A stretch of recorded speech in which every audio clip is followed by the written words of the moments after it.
year is 1993, and a Super Famicom version of a super popular puzzle game just got released in Japan. This game was called Super Puyo Puyo.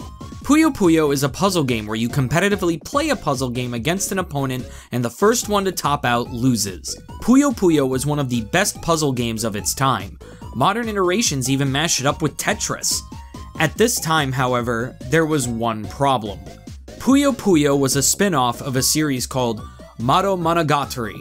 Mado Monogatari has only ever seen releases in Japan, except for one time in 1997 where Korea exclusively got a game.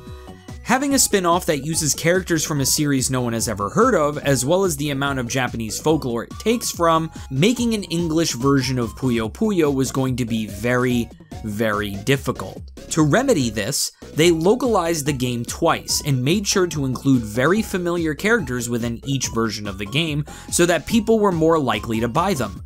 The Sega Genesis got their first version of Puyo Puyo in 1993 called Dr. Robotnik's Mean Bean Machine. But we're here to talk about the Super Nintendo version, which was branded as Kirby's Avalanche, or if you're from European regions, Kirby's Ghost Trap. Fun fact, Kirby's Avalanche is actually the only Kirby game to never see a Japanese release. Due to this, and also the fact that Kirby's Avalanche is just a reskin of Super Puyo Puyo with almost nothing changed about it other than the characters, Kirby's Avalanche is also the first game that we're covering that is considered non-canon. Without further ado, let's pop some Puyos and see how this game holds up.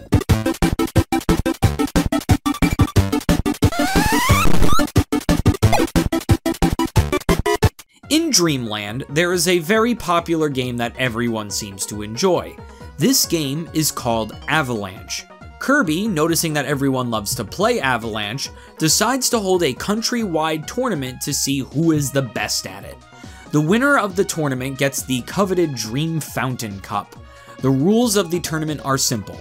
Everyone in Dreamland must make their way to the Fountain of Dreams. If two Dreamlanders meet up, they must fight an avalanche. If you win, you continue on. If you lose, you're out of the tournament. The last one standing at the Dream Fountain is the winner. Your goal is to help Kirby get the Dream Fountain Cup and be the best Avalanche player of them all. I have to say, after playing this game, this story doesn't line up at all. For one thing, why is Kirby holding a tournament that he intends to win? It would make much more sense for King Dedede to hold the tournament, not Kirby. Secondly, it says in the manual that everyone loves playing Puyo Puyo and can't wait to play with Kirby. But every time Kirby interacts with another character, they're always talking about how they don't want to play. The story has a lack of consistency, which will definitely drop down the grades significantly. With all of that in mind, I give Kirby Avalanche's story a D.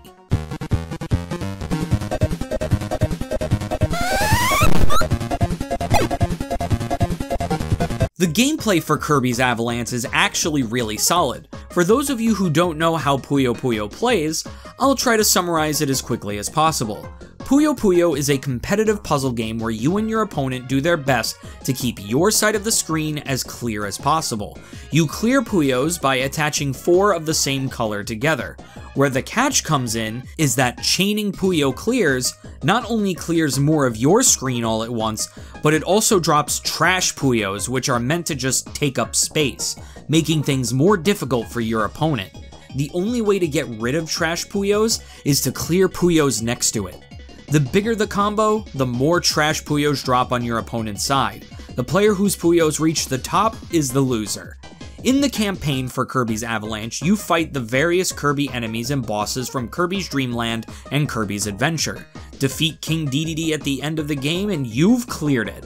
Pretty simple and doesn't take that long to beat. Puyo Puyo is also just a really fun puzzle game to begin with, so with all of that in mind, I give Kirby's Avalanche's gameplay an A.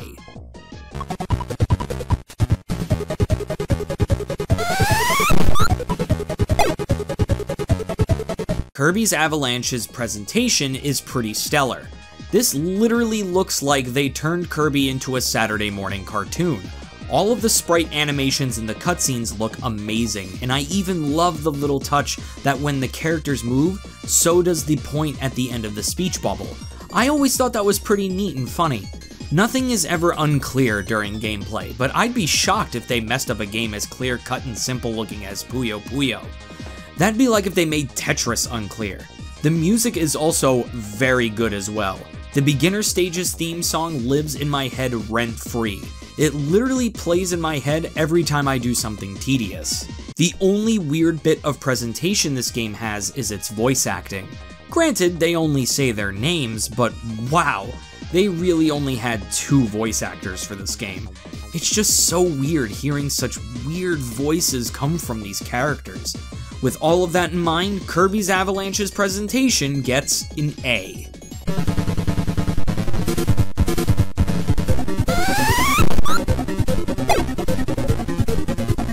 I'm going to be 100% real with you guys. I didn't complete this game. I know. I had enough trouble playing through the game on the easiest difficulty. To complete the game, you have to beat King Dedede on the hardest difficulty. I would sit down and slog my way through it, but honestly, I really don't feel like having to learn Puyo Puyo to the point where I need to become that good.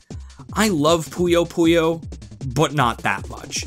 The only completion bonus you get is a custom mode which just lets you customize your own levels to play. You want to play against a super hard Waddle Dee? You can! I just don't think the completion bonus is worth the trouble. I can't really recommend completing a game that I can't be asked to complete myself.